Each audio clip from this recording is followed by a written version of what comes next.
and gentlemen, and welcome to our January 23rd, 2013 regular board meeting. Please stand with me for the Pledge of Allegiance. I pledge allegiance to the flag of the United States of America and to the republic for which it stands, one nation, under God, indivisible, with liberty and justice for all. Thank you very much.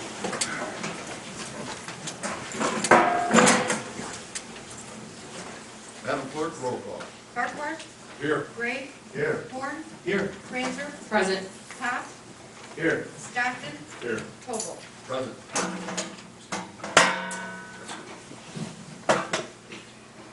That's going to bring us to D, consent agenda. Entertain a motion to accept the consent agenda as is. Oh, I'm sorry, I jumped right over to open the public, my bad. Open the public, agenda items only. If you want to come to the podium, keep it 3 minutes, your name and your address. Okay, no takers, I didn't lose nothing. Now I'll go to D. Entertain a motion to accept the consent agenda as is. So moved. Mr. Mayor, I'd like to have item 3 removed. Let's get to the second and we'll get that in discussion. Second. Any discussion? Just to remove item 3 from the... Oh, item 3. Entertain a motion to accept the consent agenda with number 3, the bills pulled. Without, wouldn't be employed. So moved. Second. Roll call, please. Farquhar. Yes. Gray. Yes. Horne. Yes. Franzer. Yes. Pop. Yes. Stockton. Yes. Motion carries.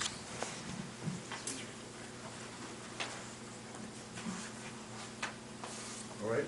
Okay. Item removed from the consent agenda. Trustee Farquhar.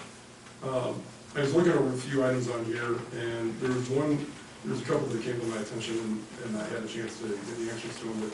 But on page 4 of item D3, I know that we're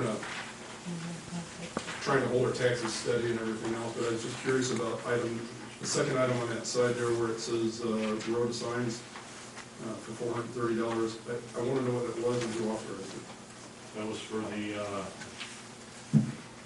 the, Trustee Stockton, handle it, sir. Thank you. that was for the road signs for the football team that all the communities did. It was all put together between University Park, Crete, and Monee. They all did a large order. We divided it by how many of the signs you had, and that was it. For clarity, that was $86 per sign. I believe we have 5 signs that are going to be posted out and around town. And congratulations to the So you're not talking about the banner itself, you're talking about... signs, metal signs. And right, Mr. Mayor? I believe we have room in there. Yep.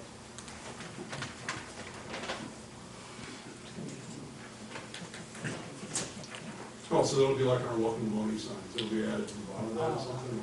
Similar, there you go.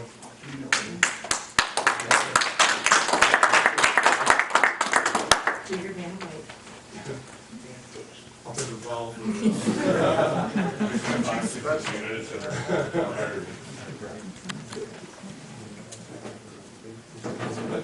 I just want to know how that was processed and what it was specifically. I was thinking it was $430 for just a single banner, it was a little bit rich. You should know I wouldn't be there with that. Well, I just want to make sure. Okay. All right, let's get back to, entertain a motion to accept D3. Yes, please. Second. Roll call, please. Gray. Yes. Horne. Yes. Franzer. Yes. Pop. Yes. Stockton. Yes. Farquhar. Yes. Okay, motion carries. Anything from the clerk's office? I have nothing there. Thank you, ma'am. Mr. Administrator, you have some things, sir. I do, Mr. Mayor. First of all, item F1 on my list is a request for a TIF payout for Bailey Ridge 431 LLC. Attached on your information sheet was the request as we received it, and that is as per the redevelopment agreement. And I would like to note, just so that to clarify any misunderstanding, the amount requested was incorrect.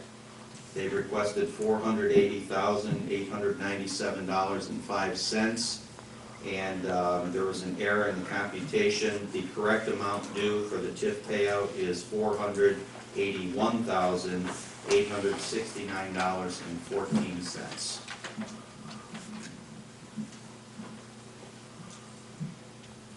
That's a form of motion. So moved. Second. Roll call, please. Horne, Yes. Franzer, yes. Pop, Yes. Stockton, Yes. Farquhar, Yes. Gray. Yes. Motion carries. Thank you, sir. Item number F2 is Egyptian Trail Transportation Engineering Studies Services. Basically, through my explanation there, as part of the Phase 1 engineering of Egyptian Trail Reconstruction Project, IDOT is requesting additional information at 2 locations, one being Egyptian Trail and Court Street, the second location being Egyptian Trail and Illinois Route 50. Both require traffic counts. After the results of those traffic counts, they may or may not require an intersection design study. Based on that information we received from IDOT, subsequently we received 2 proposals for those services, and you have a letter of recommendation that was included in your packet recommending Sam Schwartz Engineering at a total cost of $25,400, and that would be the worst case scenario cost. We would hope to get out at a lesser amount than that. That's a form of a motion. Move we approve that amount, $25,400. Exceed, what I should say on that? Second, discussion? Yes, sir. Do it all with one shot. When we hired Tech 3 to do this Phase 1 study, I came to your office and I asked you, were they capable of doing everything? And if they were capable of doing everything, why are we farming more money out? Yes, you, Mr. Wallace. That is a, Add-on? well, it's an additional request from IDOT to require that intersection design study. So, I mean, this is one of those reasons why I voted yes for it when it was originally brought up, because it was saving the village money. But now the $20,000 that was saving us from the other company that was here bidding on it, it seems like now it's going to be more money than the original, the other company that was here bidding on it. And with that, we at least had someone that had knowledge on the project that helped the company that helped us get us, some grants and to move forward with this. So, I mean, I was going through some of the previous paperwork we had, so I'm just trying to figure out if the other bid, I believe, was just about $90,000, and I believe the Tech 3's first bid we approved was 72, something like that. So now that with this other 25, I mean, we're almost up to $100,000. So we're spending almost $10,000 more, and I mean, I've never even heard of Sam Schwartz Engineering. So, I mean, I'm just, I mean, I'm always for saving the village money, but now it seems like that we're not saving the village money. So, and that's my only comment. Hey, I hear Mr. Wallace, you want to? yes, Mr. Mayor, Trustee Stockton, all I can say to that is that of the other companies' proposals, I don't know if they had the capabilities of an intersection design study in-house or not, because at the time, it was not a known factor that we would even in fact have to do this. This is a result of a meeting with IDOT and an additional requirement being placed on the project. Unfortunately, IDOT is the gatekeeper of the federal dollars that are coming to us, so certainly your point is well taken, but I don't know if the other companies would farm that out as well. You know, I can say that in a past company that we've had, they inspected bridges. They farm that out because they don't have that service in-house. So that's just an example. So it's a well-taken point. I can certainly check into that, you know, for future reference. And Mr. Wallace, for clarity, I believe whichever engineering firms we're going with, this is an add-on. I don't think the first one that went out to bid did this in that package. This is above and beyond that original bid, no matter who's there. This is IDOT trying to help us down the road a little bit at this particular time. Further discussion? I heard what Trustee Stockton saying, and I wholeheartedly agree with the concerns there. Is it possible, instead of just going with this other company that many of us haven't heard of, that we open it to other engineering firms to either bid on that specifically? There's plenty of others that have in-house capabilities of doing that. Is it worthwhile for us to, I mean, I'm not sure if it's urgent enough that if we gave, you know, some other engineering firms an opportunity to bid on that part of it at least. You know, have we lost anything by, I don't know if we're in a time crunch on this specifically, that's what I'm asking. time is of the essence. There's a build schedule that's out there, but all I can answer to that is that there were 2 proposals submitted. I'm sure that the board can do whatever they'd like to do as far as sending those out to additional things.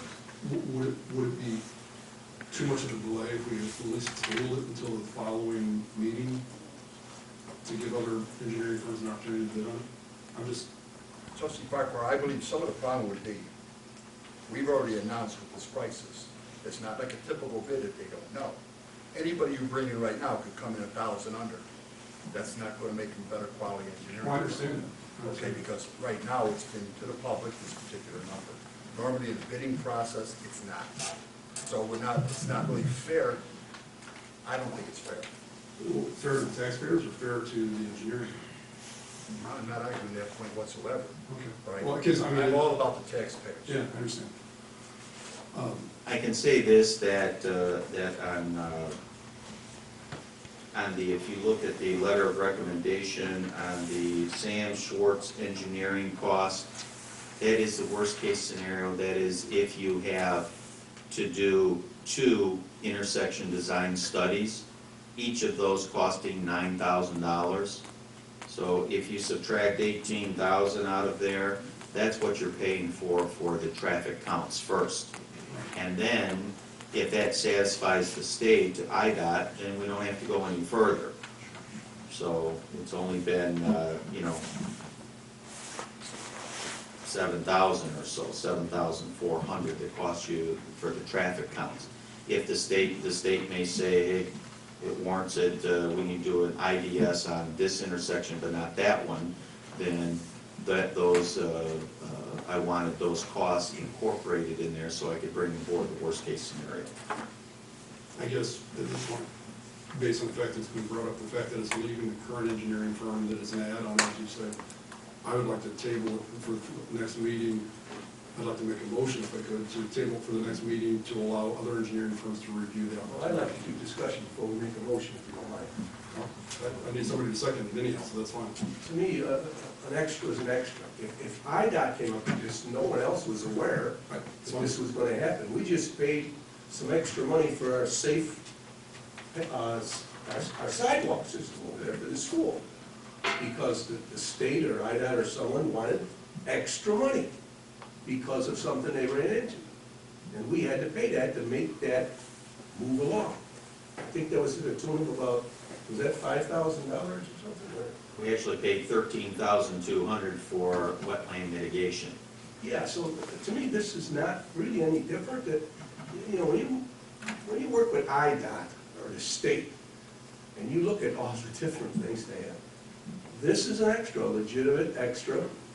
None of us like it, but to go out for other bids or look for another engineer, I don't see that I don't see that whatsoever. It's just gonna delay the process.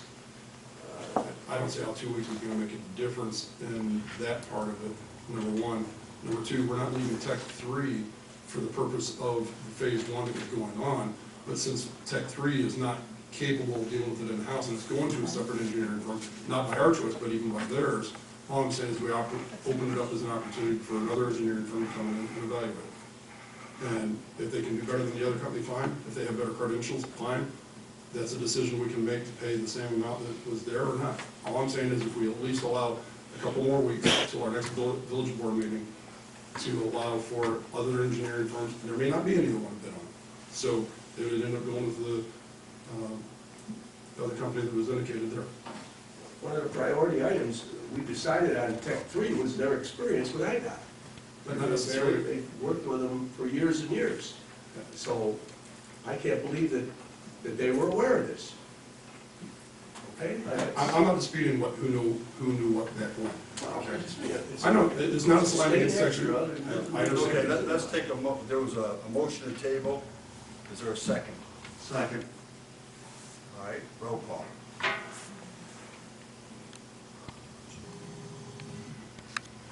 Do we need to withdraw the first motion? Yes, sir. This is a- Just before roll call is taken, so what is the purpose, what is the direction that you want? Do you want an RFQ, an RFP? Because you won't get that in 2 weeks or 3 weeks until our next meeting.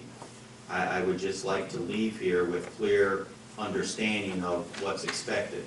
Just tabling it does not get the point across. I understand. How long does it take to process an RFP? I mean, this is not an overly sophisticated add-on. It's simply an add-on. So it's not the full scope of Egyptian Trail or anything else. It's just that one add-on. An RFP, you have to put together the criteria. It should be advertised, I believe, for a minimum of 10 days. And then you have to give some time for response, so it could be 30 days. I'm asking that it be at least tabled for until the next meeting, which is about 2 or 3 weeks. So if it needs to go to the following one, if you're saying that that would be necessary for that, and it wouldn't cause a hindrance to the overall flow of getting the project work done, then that suits the expectations. Roll call. And I Something else. just want to add that so that we all understand, there's a fee, there's a cost for putting together an RFP. So that too should be considered in here, but I have my direction. Thank you. Franzer? Yes. You take it, correct? Yes. Pat? No. Stockton?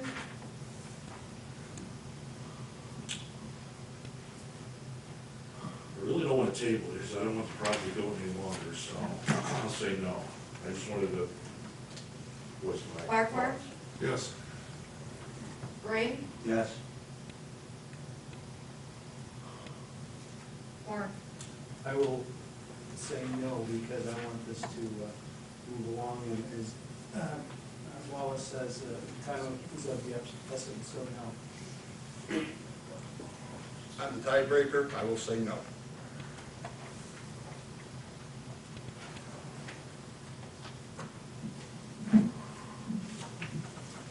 Thank you, sir. Item F3 on my agenda. We need a motion to approve, not to table that, correct? Don't we just table that, we voted no? It wasn't voted. The table, It was the table tabled and it failed. did not- it failed. So you go back to the original Okay. motion. I apologize. Okay, entertain a motion to accept number 2. So moved. Second. Roll call, please. Pat? Yes. Stockton? Yes. Farquhar? No. Gray? No. Horne? Yes. Franzer? No. Mayor says yes.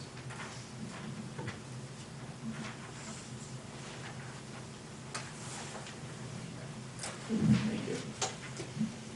Item F3 on the agenda has to do with the change order for the Main Street, Briar Lane, and Elder Lane water mains.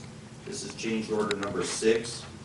I discussed that with trustee Kranzer. I believe that we have engineer McKenna in the audience if there's any questions. But the important, one of the important factors of that change order is that it is a decrease in the contract amount for that entire project by $863.78. Action for consideration will be approval of change order number 6. Second. Roll call, please. Stockton? Yes. Farquhar? Yes. Gray? Yes. Horne? Yes. Cranzer? Yes. Pop? Yes. Motion carries.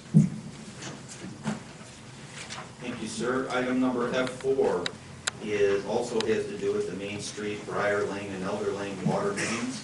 This is a final payout request. Attached for your information was a final payout in the amount of $31,516.17. That is payable to M&J Underground. That has been recommended by Farnsworth Engineering Group, and this would close out the project. So moved. Second. Roll call. Farquhar? Yes. Gray? Yes. Horne? Yes. Cranzer? Yes. Pop? Yes. Stockton? Yes. Motion carries. Thank you, sir. And one item I would like to point out is that the total amount of the project was $310,378.07. If the board recalls, we had allocated just a little over $400,000 for all of those projects through engineer McKenna and working with M&J Underground. They were actually able to get some additional scope work done of the project and still maintain within the projected expenditure, so that's good. Mr. Mayor, item F5 has to do with electrical aggregation, and it's really an update for the public. Everyone that is a Commonwealth Edison customer, every household/small business who is a Commonwealth Edison customer should have received their ability, or should have received a letter from First Energy Solutions as to the Village of Monee opt-in program. And basically, what that is a letter that looks something like this. You have 2 ways to opt into the program. Number 1 is to fill out the information at the bottom of that letter and send it back in. Number 2 would be to log on to the First Energy Solutions website, which is fes.com/Monee, and you get a little better rate by logging on, if you will. The contract rate is 5.4 cents per kilowatt hour, and if you happen to log on and sign up via online, the rate will be 5.28 cents per kilowatt hour. So there's a little incentive to do that online. Again, I would encourage our residents and small businesses to take a look at that. There are some significant savings, and that is on the power side of your electric bill only, not on the distribution side. And additionally, the deadline currently is slated for January 31st.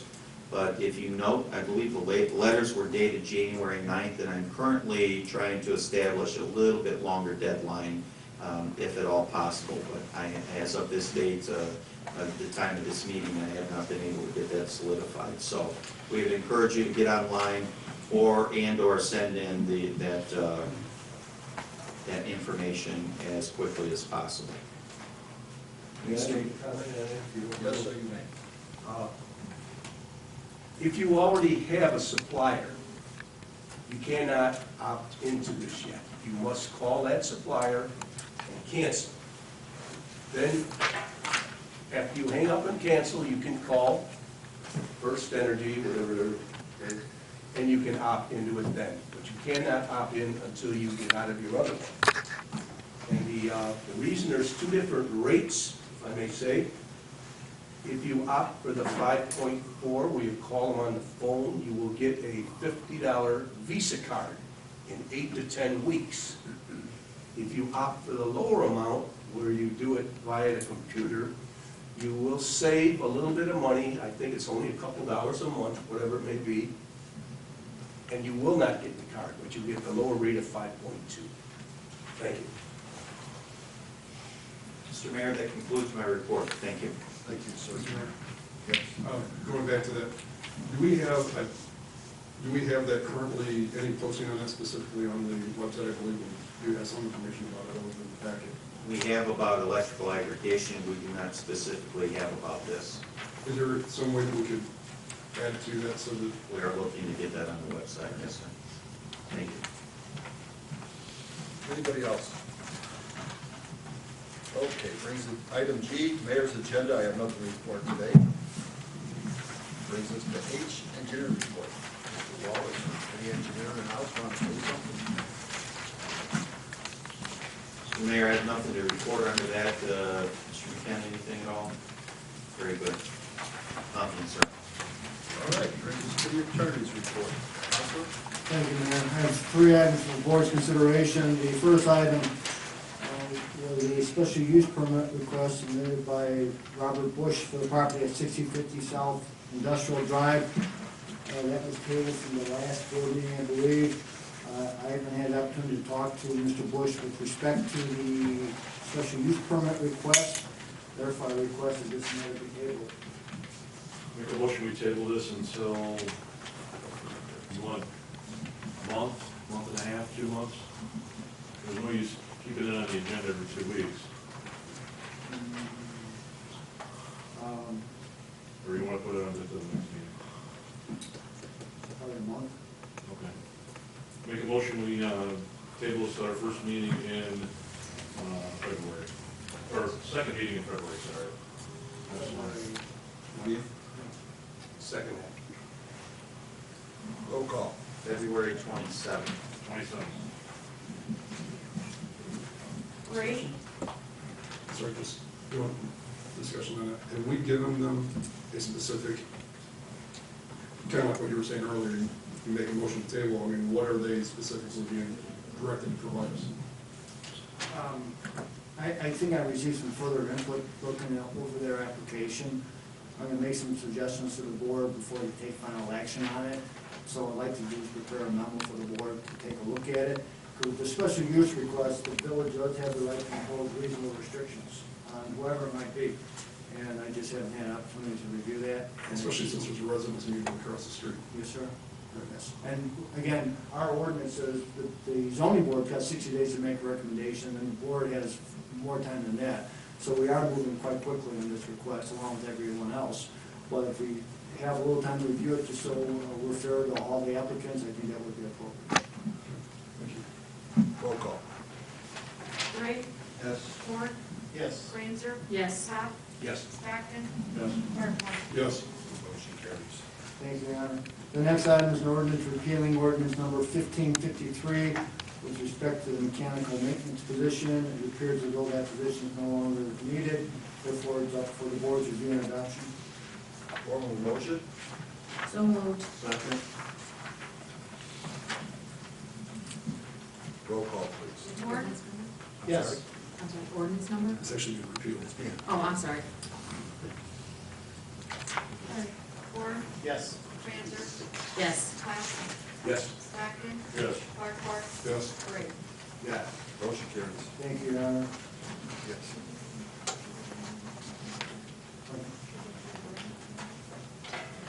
Yeah, for repealing it. Oh. Yes.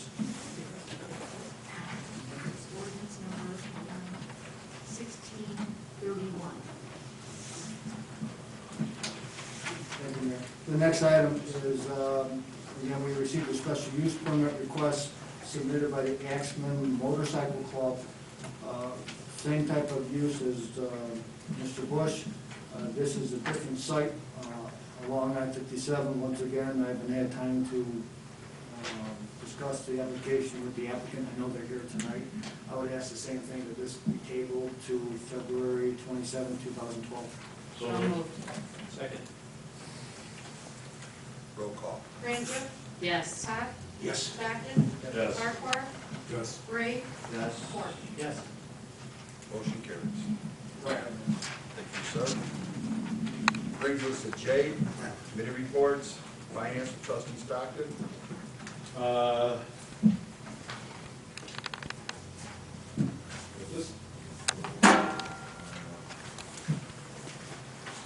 this time, I have nothing. I will comment on K, but at this time, no report. Thank you, sir. Police and trustee Horne.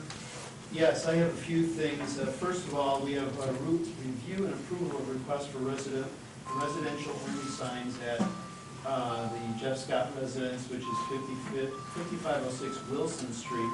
We've run into a little bit of a snag with that, and I'm going to defer to Chief Carr to discuss that. As we looked into it, we haven't found a neighboring community that has an ordinance that would provide for that. The only town that or only city, I should say, that we noted that has a resident-only parking was the city of Chicago around Wrigley Field. The only other thing that we even came close to was finding that Tinley Park has a residents-only in apartment complexes, and that's to prevent people from parking overnight that don't belong there. Right now, the problem would be to establish an ordinance that would allow for resident-only parking, and if it was for one place, it would have to be for every place, and I don't know that that's practical at this point. If we just put a sign up, if we just put a sign up, it wouldn't be enforceable by the police department, and it would put my people at odds with both people who are there, because we wouldn't be able to enforce it without the ordinance. And without an ordinance, if we do have an ordinance, then it has to apply for everybody. So if I could be clear, Chief, if we just wrote an ordinance saying resident parking only at 5506 Wilson Street, you're saying that's not a good idea, that we couldn't do that? It's not that you can't do it, it's that it's not practical, because then the person in 5507 Wilson could ask for the same thing at 5510 and 5512, and you would get into a situation where now, who's the resident, what resident gets to park in that spot? It becomes impractical, which is, I'm sure, why there's nobody around us that has one. And then we've sort of set a precedent to one person. So I guess as a board, we need to decide, come up with a solution if there is any. So you have any input to this? Yes, sir. I represent another village with a very identical problem. We have a very small area. I can give Chief Zipcar what I wrote, and I think he's pretty much on point. Very difficult to enforce. And then how do you identify a resident versus non-resident? So you can try to limit the number of cars, and that's difficult to enforce. The only other building I think that does something like this is Resident Park, but they just put a sticker on the back of it. This, I think, is more for neighborhood safety, but it's difficult to enforce. And I think Chief Zipcar is on point.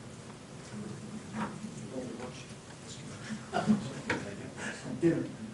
Mr. Mayor, if I might, additionally, a consideration that should be looked at is that the street is maintained with public funds as opposed to private funds. And if you limit the use of that public maintained right-of-way to private use, I don't know if that creates an issue, but certainly that's something that should be considered there. Well, I may say I know the city of Chicago, when they have like a metro station or anything nearby, or they take the residential areas and they have permits. It's permit parking with a sign that says you must have a permit to park there. I don't know that that would fit here, but that's what they enforce. You don't have a permit, you're parked in that spot because they tend to block the residents' parking. They can't park on the street then because of Mr. Pop, if I may, when they do that, that's for a whole section of the town, not for a specific Correct. one block. So I that know. would be for a mile Well, square. that's why I said I didn't know if that would be, applicable here, applicable. We just have to review it and come up with something. I guess, driving past that area myself just to look at it, to observe firsthand, did I notice that they're actually parking perpendicular there instead of parallel along the street besides on the residential property? which is not in compliance with our code. So, I mean, that creates a whole different issue as well. You've got somebody, I understand, asking for an exception, but there again, their current usage is not according to code. Versus for the residential occupancy, if I understand the code correctly. You're not allowed to park perpendicular off of the side street like that. They're along the, and that's how we're being parked right now. Just for information, I would like to understand, or have the board understand more importantly, from Jeff or Sherry Scott, as I took a look at that area, am I to understand, it appears that there may be 2 driveways serving that home, and that the driveway on the east side of the property is blacktop and filled up and everything, and the driveway on the west side, I observed no vehicles in there. And I thought that some of the concern was that they had 4 different vehicles, and it really was about timing and being able to move cars around and so forth, as opposed to a truly having nowhere to park type of an issue.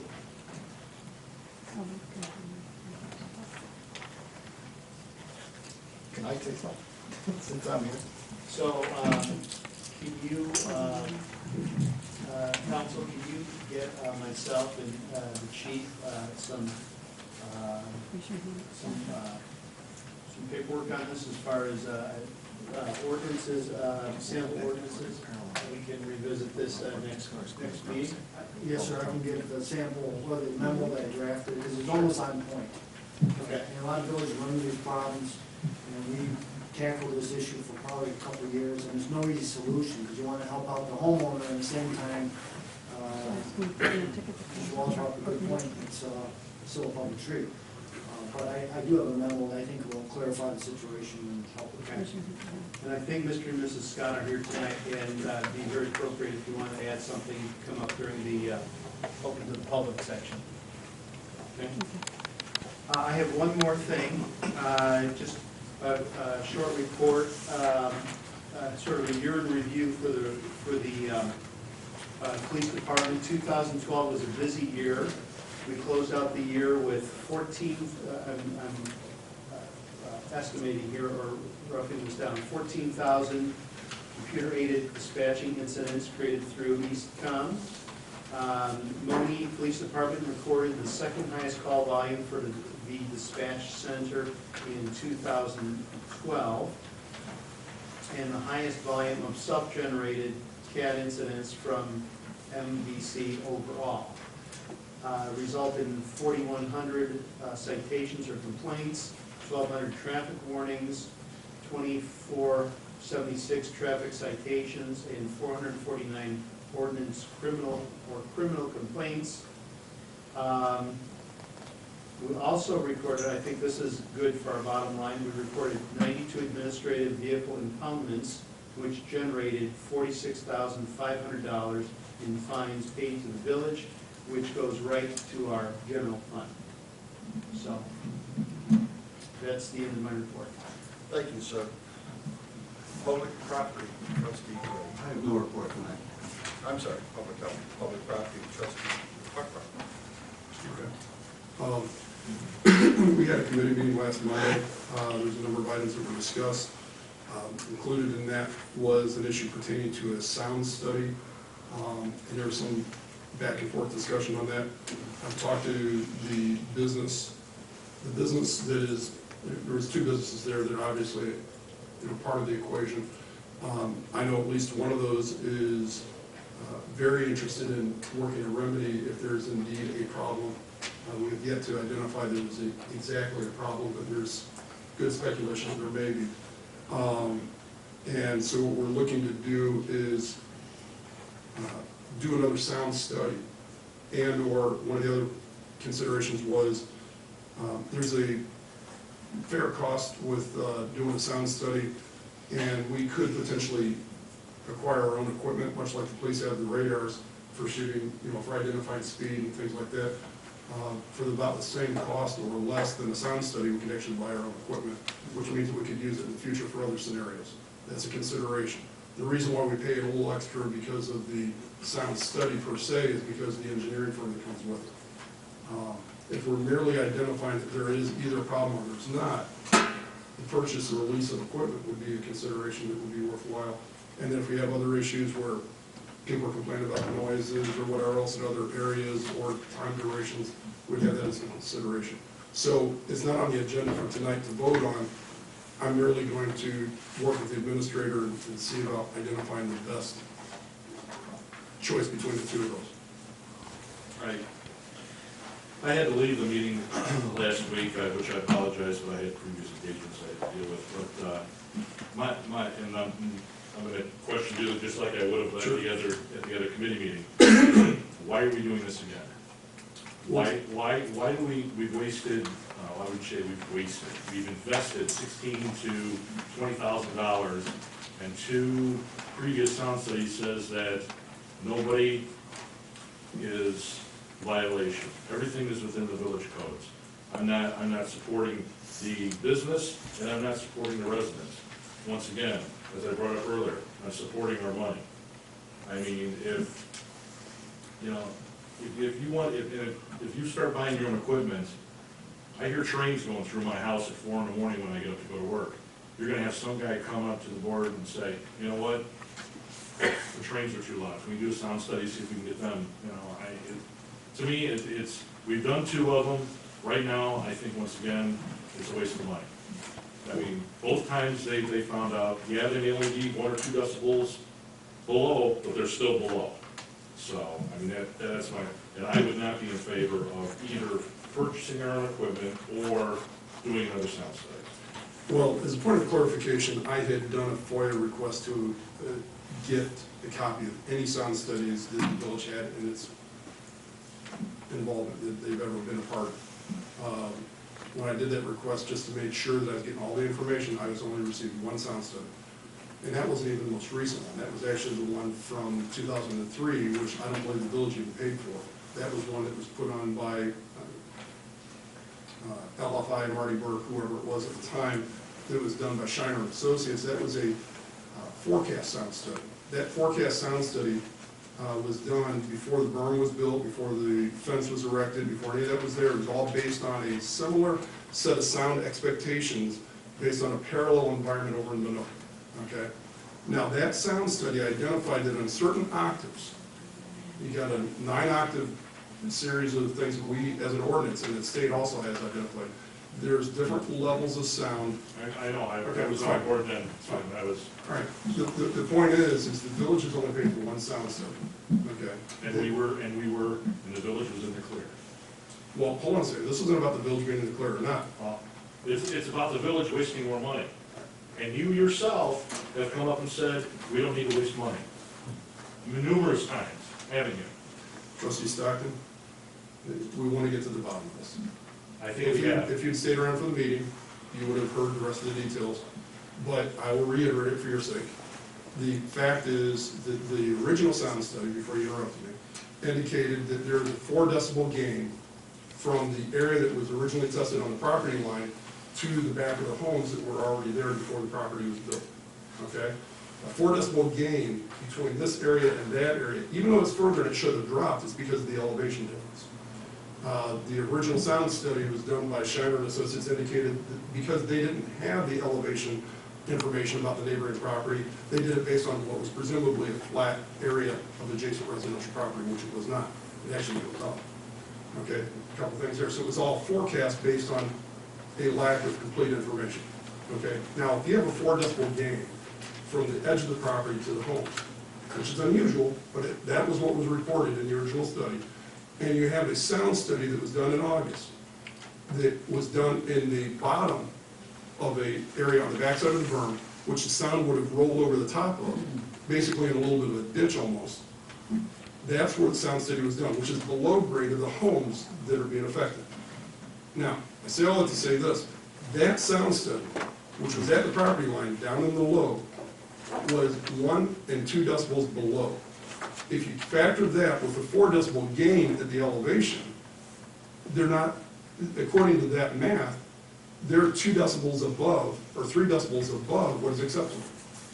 That being the case, we need to have a new study done that actually adequately measures based on the sound that's emitting over the property and the way it's affecting the neighboring residents.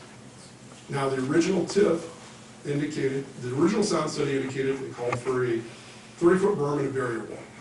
Somehow or other, between the time that the sound study was done by Shiner and Associates to the time that the TIF agreement was signed, it reduced that from a barrier wall to a fence. Okay, a fence does not have the same, it can be considered a barrier wall for a very limited perspective, but the density and the holes or whatnot in the fence, because it's only a single-sided fence, has even less ability, because there's less density and there's still sound that emits through there. The sound rolls up over the top and it continues on like a ramp. Imagine if you were to take a high-pressure water hose and push it right over there. What it's doing is actually hitting people's homes and their bedrooms, if indeed that's the case. I'm not saying that there's a problem. We've already had identification from some of the businesses there. It's like, if there's indeed a problem, we want to look into it. There's also been a consideration from some of the property owners and adjacent there that have indicated they believe the berm is actually settled. I don't know how to measure that. I don't have the equipment to do that. Any engineering firm could probably figure that out. If we had next time Tech 3 or somebody come out, they could probably check that in a matter of 10 or 15 minutes. But whether it's settled or not is really irrelevant as to whether or not there's even a sound infraction. If there's not an infraction, fine. But the last sound study we had done was to the letter of the law, but not necessarily to the spirit of it. Meaning the fact that just because it was tested at the property line, down here, not where it was coming across and where it was hitting the property owners, that's where the question comes into play. Because ultimately, sound is not supposed to carry over a property line beyond a certain level so as to have a negative effect on the property owners. Otherwise, we get into a situation where you have what's referred to in some cases inverse eminent domain, which means that as a result of the village allowing for this, we're causing the property values there to decrease, and the village is then responsible for the loss of value to those properties. I don't want to be responsible for that either. So I'd like to just put it to rest and identify, is there truly a sound issue based on a new set of measurements?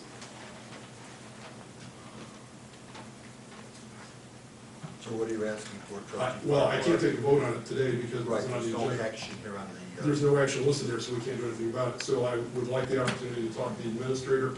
I'd like to have it put on the agenda for the next meeting, but we will decide at that point whether to recommend a purchase of equipment or to actually consider hiring a sound engineer. But I need to have an item on the agenda for the next meeting. I must say, at your committee meeting, which I attended, the homeowner did say that they can now see, I think they said they could see the building Over the fence. over the berm. Right. The berm had dropped in that amount of time, and they now have a view that they didn't have before. And the homeowner was talking about he would be more than happy to put a sensor on his home. Right. So let us read that level. Well, the original sound study actually did do that. So it could be different than what they did read. I don't know, you know, they did say the berm did drop. So, and that's all from our report for today. I'd just like to add one thing, trustee Farquhar. Yes, sir. If we were to go forward with this study, I would not recommend it by our own equipment.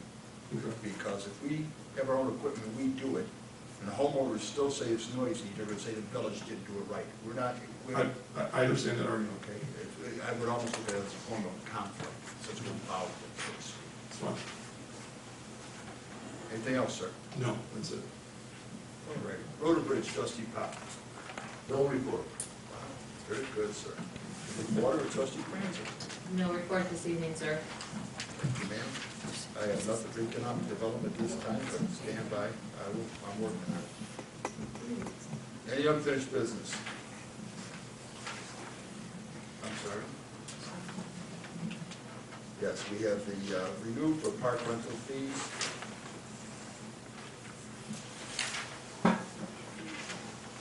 Who wants to take the lead on that? Trustee Stein? It was about, I don't know, 4 or 5 months ago, we had gone to Finance Committee pertaining to setting up fees for the park building, for the Fireman Park area and see if we were gonna set up fees with the area of, all the other parks that are in subdivisions. After 2 meetings at the committee, and talking with myself and Administrator Wallace, we come up with a guideline of what we were looking for. I think at this point, we're ready to take it back to the Finance Committee for any tweaking and final improvement. So hopefully at the next meeting or a month from now, we can have this for board approval, so it'll be up and ready to go for the season. I'll make a motion, we table this and send this back to the Finance Committee. So moved. Second. Roll call. Pop, Yes. Stockton, Yes. Farquhar, Yes. Gray, Yes. Horne, Yes. Franzer. Yes. Motion carries. And with that, then I would like to set a Finance Committee meeting for February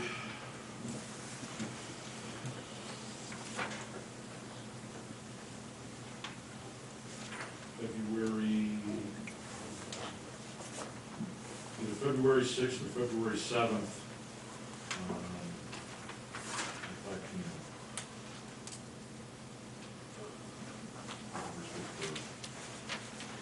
Do you have anything scheduled? I know it's first. Trustee Stockton, if I could recommend the 7th. That's fine. 7th, 5 p.m. Is that fine with you, Mr. Pop? Fine. Okay. That's all I have, sir. Okay. Yeah. New business. I believe the administrator has something he wants to talk about. Mr. Mayor, what we have listed under new business is up for discussion at the board level for multi-year village vehicle stickers and multi-year pet tags, licenses, if you will. What has brought this about is a matter of cost, convenience, and efficiencies of operation. We'd like to discuss the possibility of moving to a 2-year village sticker and animal license as opposed to an annual. It would help the residents not have to come in each year to get this. It would help the office staff not have to handle that on that crowd on an annual basis. And I believe that it would also economize the purchase of these stickers because they will last, we will now be utilizing the same sticker over a period of 2 years as opposed to 1. I would like to point out that the stickers, the village vehicle stickers to date brought in $70,124. And those monies go directly to Road and Bridge. And additionally, the pet license year to date have brought in $1,435. So you can see that hopefully by extending that for a 2-year period, that we may see and realize the economies of scale there. Not only the economies of scale, but the economies of convenience as well. Simply brought before the board for discussion. Can we bring that, since it has to do with fees, are we going to increase and double the fees in for the annual year, or just keep it the same as it is for 2 years, or what are we talking about? That would be to, we would suggest doubling the fees. It doesn't raise the cost of the sticker, it just amortizes that cost over a period of 2 years. So you would raise the cost of the stickers, we'd have to do a little amendment to the ordinance for the timetable on when the reduction of the cost of the sticker takes place, you know, for late move-ins or what have you. That is simply addressed. And then additionally, I don't believe, we would certainly discuss with council, I don't believe that you would have to address the penalty phase of the sticker for not purchasing it, you know, in a timely fashion if you are an existing resident. So minor tweaking on the ordinance, but. All right, so do you want to bring this in under finance too, since I have a finance meeting on 7th, put that on the agenda also? And we can get the board approval on the next board meeting.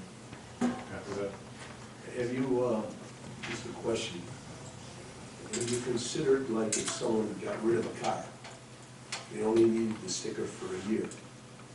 You considered the ramifications of that? If a pet died, I'm just saying. Yeah, that's currently, is covered under our current ordinance. You know, current ordinance, there would be no rebates at all, because the current ordinance doesn't allow for that, and that would be very difficult to track. But, if you got rid of a car and you replaced it with a car, there is a replacement cost, that is already covered under the ordinance. And we would keep everything in line as if it were a single-year purchase. It's just doubling the time and those things, but cutting on the expense. Okay. Brings us to open and public, non-agenda items. Come to the podium, your name, your address, and 3 minutes, please.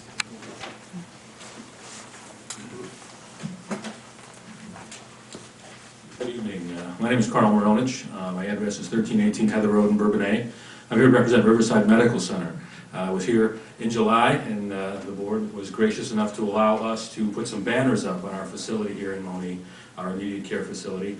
And I'm happy to report things have gone well. We've seen a lot of patients, administer a lot of care, injuries, illness.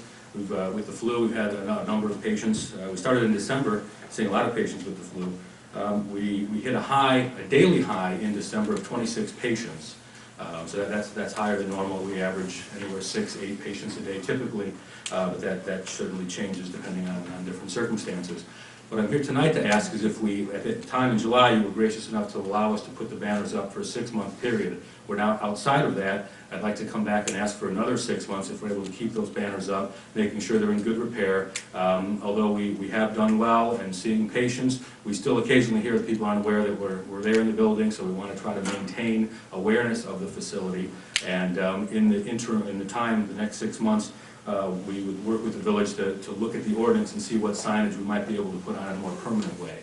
So tonight I'm asking for another 6 months with the banners that we have at the building. Ladies and gentlemen, you heard the whole story. I do not disapprove. I think it would help Riverside out and help our community out. So moved. Second. May I discuss just a question before we vote? Sure. Are you talking about permanent signs sooner or later? Yes, that's what I would like to explore, and how we might be able to do that. When we first came to the village looking at what we might do, again, when we reopened the facility, we wanted to do something larger than was within the ordinance scope, so we put these banners up, and again, we're gracious enough to let us do that. As we go forward, we'd like to look to see what we might do on a more permanent basis on the building, and make sure it's within the ordinance, or work on, amending ordinances, whatever we need to do with the village to make that happen. Roll call. Stockton? Yes. Farquhar? Yes. Gray? Yes. Horne? Yes. Franzer? Yes. Pop? Yes. Thank you, sir. You've been granted your wishes. Thank you very much, I appreciate it. Anybody else? My name is Jeff Scott. I live at 5506 West Wilson, talking about the resident-only parking signs. I think Mr. Wallace said something about we had 2 driveways serving our house. I was asking that No, question. no, the one to the west is in the house that's empty. That's the, you know where our house is. Okay, we have just a gravel driveway. Now, west of that is for the property next to us, and the blacktopped one is for Mr. Hawtrey's place. So we have the one driveway. And as far as parking perpendicular, we've been doing that for 15 years. I understand, I never noticed it until I actually went to look. That's And when, as far as snow plowing, they never plow any of that anyway, because they actually cut in, the guy who had the house before me put that in for his wife, because she drove a school bus. So he cut that in, put in gravel, because she used to park her school bus there during lunchtime. So we started parking there so more cars could park originally, so everybody could park. So for clarity, your driveway is married to Mr. Hawtrey's driveway? No, no, It's not? no, his driveway goes like right up to my property line on the east of my Okay, house. and then your driveway is on the west? Right. Of your building. Yeah, and it's just a single wide driveway. Again, I mean, the problem is, come tax time, there'll be no way to park anywhere, because he's got people there all day long. So, I understand it's more of a convenience for me, so I don't have to pull in one car and then pull out another car every time somebody comes home. But I have 4 cars, 4 vehicles, people come home all 4 different times, and they leave all different times. So it's kind of annoying for me. And I understand how do you find out if somebody's resident or what, but, I mean, he's zoned commercial, I'm zoned residential. So I have all his overflow of his cars that parked in front of my house. They've parked across the street in the auto place too, because they brought that up to where they've had to have people come out to move their cars. And So, Mr. Scott, if I may, the vehicles that are lined up on the east side of your house on the blacktop driveway are not yours? no, those are all his employees. Okay, and then there appears to be plenty of room to put another line of vehicles on the blacktop driveway between the existing vehicles and His Mr. house. Hawtrey's Right. business there. Right. Would that be correct? Yes, Okay, all right. and he has that little blacktop area in front of his In front house. as well. And usually 2 of his employees park like right in front of that big evergreen tree. Right next to his driveway and then another. And then he comes.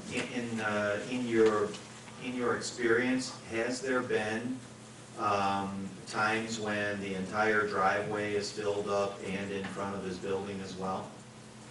They don't usually pull in all the way to his driveway. Somebody might pull up in the end, but they usually leave like one area open for his driveway. And I don't know if that's so he can get out or if his employees don't have to move all their cars around if one of them leaves or something like that. Sure. And I've actually had one time when my daughter came home and somebody pulled in the driveway right behind her and said, "Can I park here?"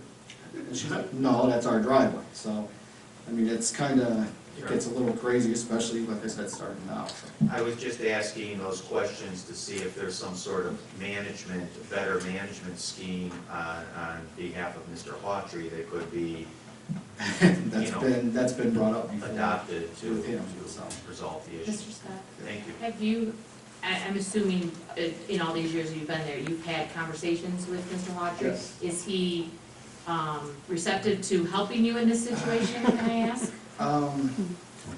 Yes and no. I mean, originally, like when I had 1 car, or like my daughter, when she first started driving, so we had 3 cars, 2 cars pulled in the driveway, 1 was out in front, and people would come in. And I told them before, as long as it was to a point where when I got home, if I had a place to park, I really didn't care. And like I said, I think 2 years ago, he closed one of his businesses, so everybody comes to him now here.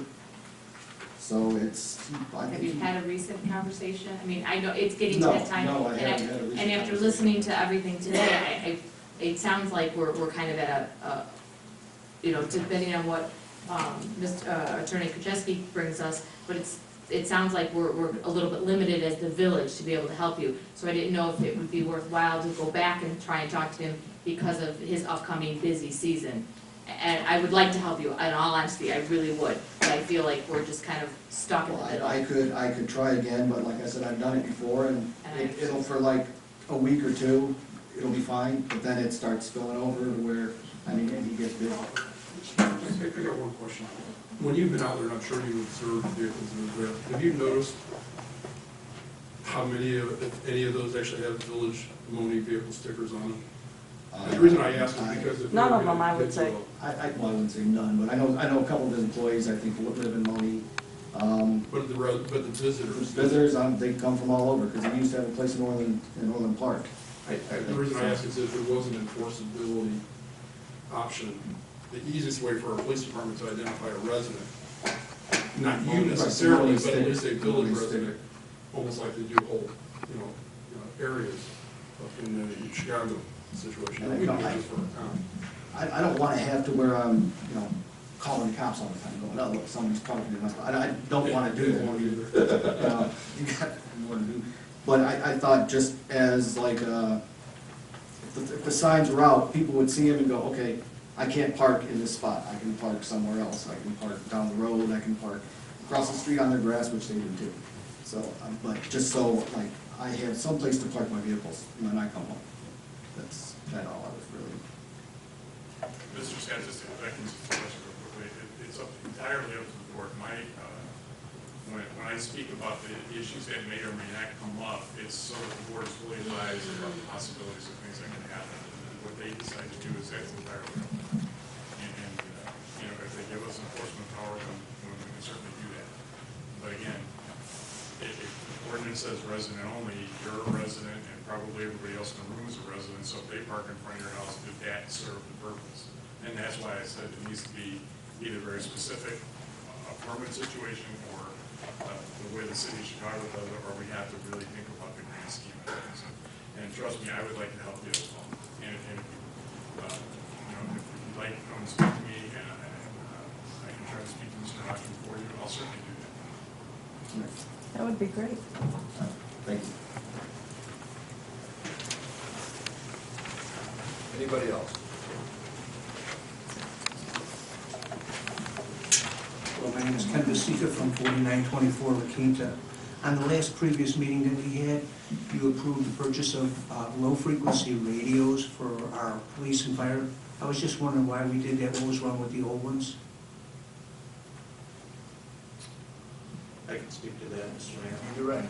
Yes, sir. The old radios that were in the public works vehicles, let me back up. What started the whole issue is the FCC requiring the narrow banding of the radio frequencies from 25 hertz to 12.5 hertz. That's what I wanted to know. Yes, sir, and that started the process. The police were in need of radios in their vehicles. Public Works had radios that were reprogrammable. Therefore, we reprogrammed those radios and allowed the police to insert those into their vehicles. And the subsequent radio purchase was to replace the radios that were given to the police department with handheld, which is more feasible for the operations that Public Works do. They historically spend more time out of the vehicle than in the vehicle, of course, with the exception of snow plowing. So that would give them that coverage then. Thank you. You're welcome. Anybody else? My name is Andy Skatovich. I'm with High Street Equity Advisors. We own the Michelin asset that was in discussion earlier today. I appreciate the time. I'll just take a few minutes here. The first thing I just wanted to say is, one, we want to be a good corporate citizen. You know, we're very happy with the asset that we own. We have owned it for 2 years. We were not aware of the situation prior to buying the asset of the residential behind and the numerous complaints that have kind of come up over the last few years.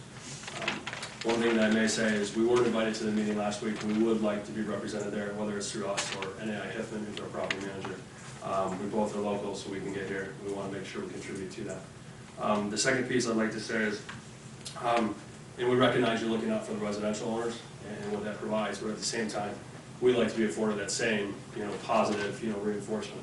I think a comment was made about a decrease in property values. I think that works both ways.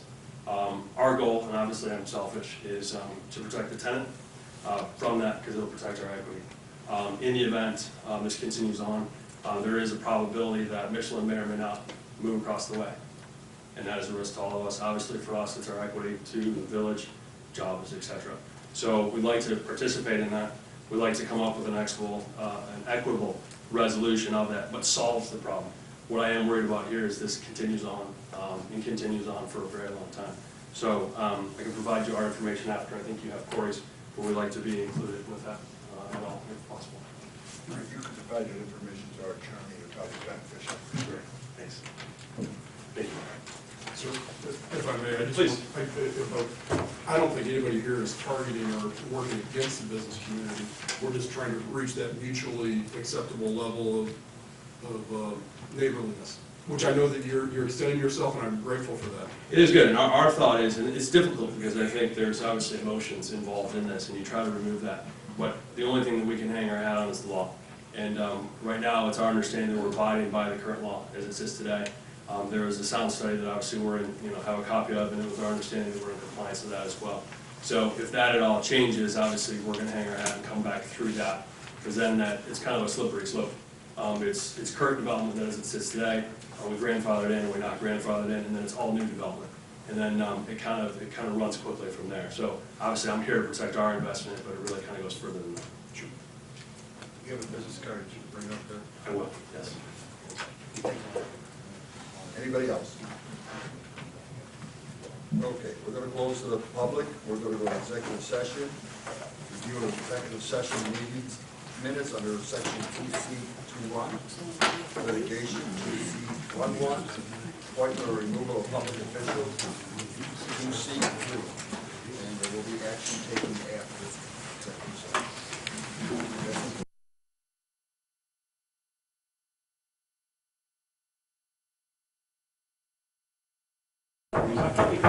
Entertained motion to come out of executive session. Second. Roll call, please. Farquhar. Yes. Gray. Yes. Horne. Yes. Cranzer. Yes. Pop. Yes. Stockton. Yes. Okay, I entertain a motion to accept Deborah Pulaski as our new village treasurer. So moved. Second. Roll call, please. Gray. Yes. Horne. Yes. Cranzer. Yes. Pop. Yes. Stockton. Yes. Farquhar. Yes. Motion carries. I entertain a motion to adjourn. Roll call. Cranzer. Yes. Pop. Yes. Stockton. Yes. Farquhar. Yes. Gray. Yes. Horne. Yes.